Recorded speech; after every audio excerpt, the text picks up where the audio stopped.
Денес, да одвоиме малку време да ја проучуваме Божјата реч со проповедта насловена причината зошто Бог дојде втор пат. Да го погледнеме Откровение поглавје 5 стих 1. И видов во десницата на оној кој седеше на престолот, книга напишана однатре и однадвор, запечатена со 7 печати. И видов силен ангел што викаше со висок глас: кој е достоен да ја отвори книгата и да ги скрши печатите неизини? И никој не можеше ниту на небото, ниту на земјата, ниту под земјата да ја отвори книгата, ниту пак да ја гледа. Ако сите зборови од Библијата се скриени и никогаш не се отворат, тоа би била голема трагедија за човештвото. Стих 4. И јас многу плачев, што никој не се најде достоен да ја отвори и да ја прочита таа книга, ниту да дирне во неа. А еден од старешините ми рече: не плачи. Ете, лавот, кој од јудиното колено, коренот Давидов, победи. Да ја отвори книгата и да ги скрши неизините 7 печати. Кога апостол Јован видел откровение за несреќната ситуација во која целото човештво е осудено на пекол, еден од старешините му рекол на апостол Јован: лавот од племето Јудино, коренот Давидов, победи.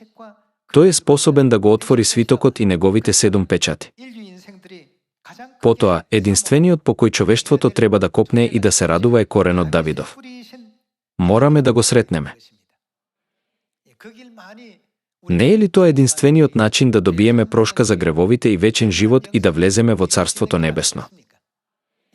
Кога апостол Јован слушнал, никој на небото, ниту на земјата, ниту под земјата не можел да го отвори свитокот, бил во голем очај.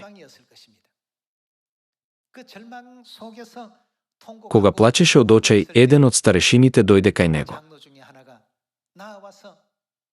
Тој му рече на апостол Јован: никој не може да научи на тајните на Евангелието освен коренот Давидов. Тоа сигурно било големо олеснување за апостол Јован.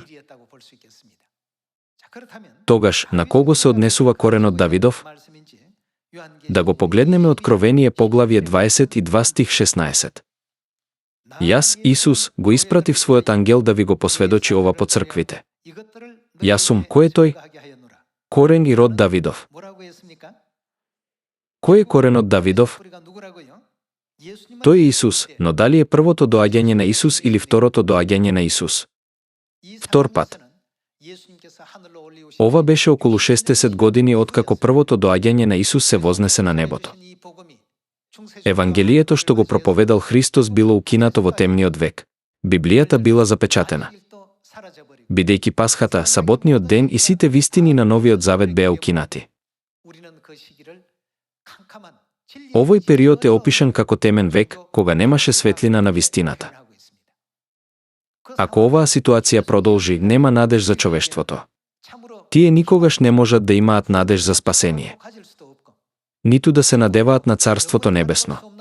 Тоа ќе биде толку тажна и несреќна ситуација.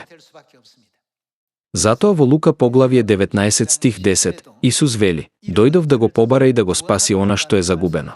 Исто така, во Евреите поглавје 9 стих 27 до 28 е напишано: тој ќе се јави втор пат за да донесе спасение.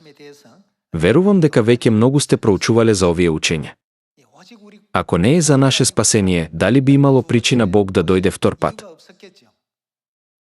Бог веќе знаеше дека ако ги остави своите деца сами, нивните души ќе се соочат со вечна казна во пеколот. Затоа Небесниот Отец и Небесната Мајка дојдоа на оваа земја и ги водат небесните деца кон Царството Небесно.